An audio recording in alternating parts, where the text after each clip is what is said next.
बहुत साल पहले दूर एक देश में एक सुंदर और प्यारी सी लड़की थी।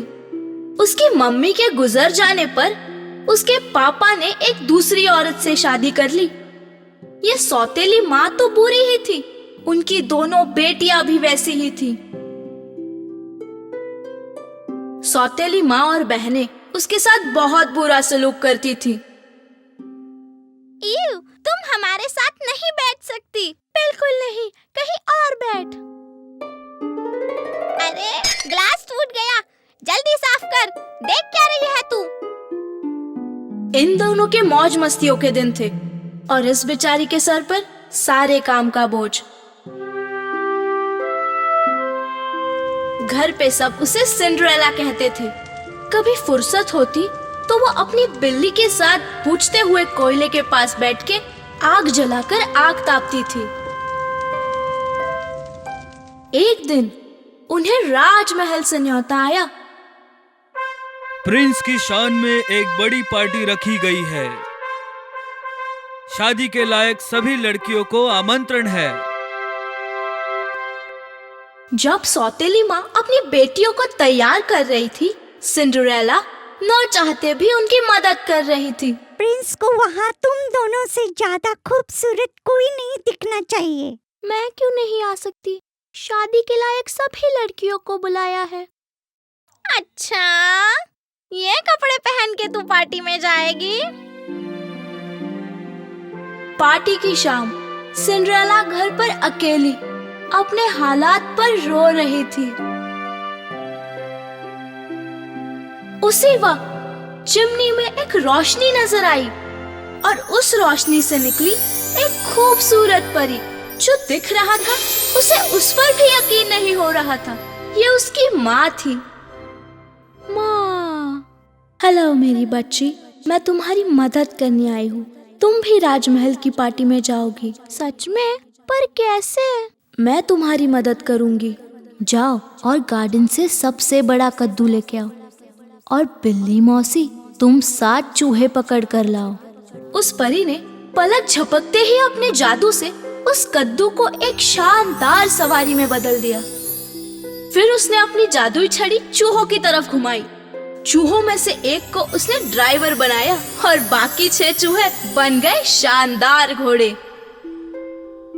जाओ, अब तुम्हारी बारी। मैं तो राजकुमारी लग रही हूँ, पर माँ मुझे नाचना नहीं आता। अगर प्रिंस के साथ डांस करना पड़ा तो? इन जादुई जूतों को पहनकर सबसे अच्छा नाचोगी तुम।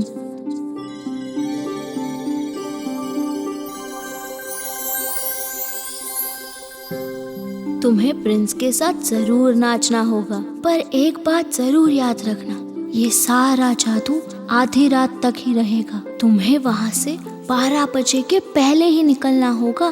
पक्का? मैं आ जाऊंगी आधी रात से पहले, प्रॉमिस। आप मुझे फिर से कब मिलोगे मम्मी? मैं हमेशा तुम्हारे साथ हूँ बेटी।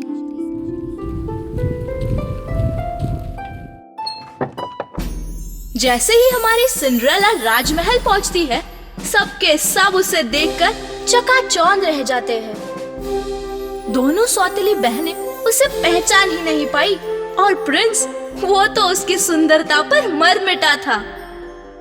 महाराज और महारानी भी उसे चाहने लगे थे। प्रिंसेस हो तो ऐसी। प्रिंस से रहा नहीं गया और वो सिंड्रेला के साथ नाचने लगा। क्या सुंदर नाच रही थी वो। उसके पास वो जूते जो थे। सौतेली माँ और बहनें जलन के मारे धुआं धुआं हो रही थी। सिंड्रेला इतनी खुश थी कि उसे वक्त का होश ही नहीं रहा और वो मम्मी को किया हुआ वादा भूल गई।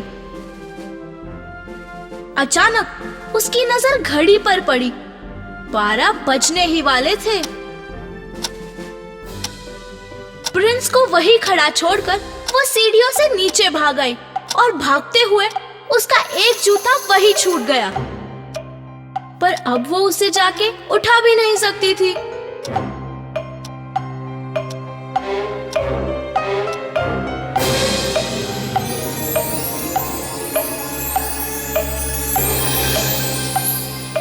प्रिंस उसे ढूंढता हुआ वहाँ पहुँचा और वहाँ उसे मिला सिंड्रेला का जूता।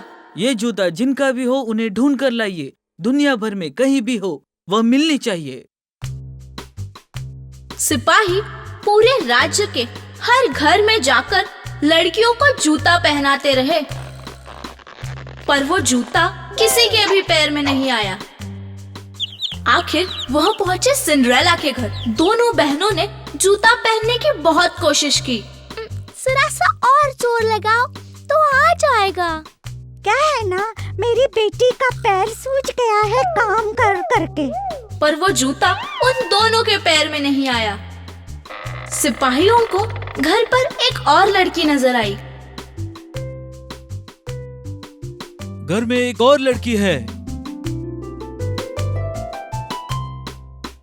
जैसे ही सिंड्रेला ने वो जूता पहना, वो उसके पैर में एकदम सही बैठ गया।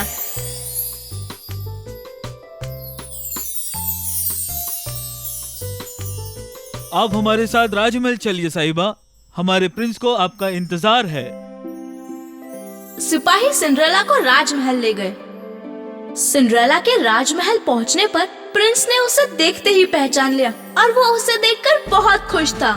प्रिंस ने झुककर सिंड्रेला से पूछा, प्रिंसेस, क्या आप मुझसे शादी करेंगी? बिना किसी झिझक के सिंड्रेला ने ये रिश्ता मंजूर कर लिया और वो हमेशा खुशी खुशी साथ रहने लगी। पर मेरे जूतों का जादू अब तक कैसे चल रहा है? मैं हमेशा तुम्हारे साथ हूँ बेटी। मैं अब समझी मम्मी, ये सब आपका ही कराया था।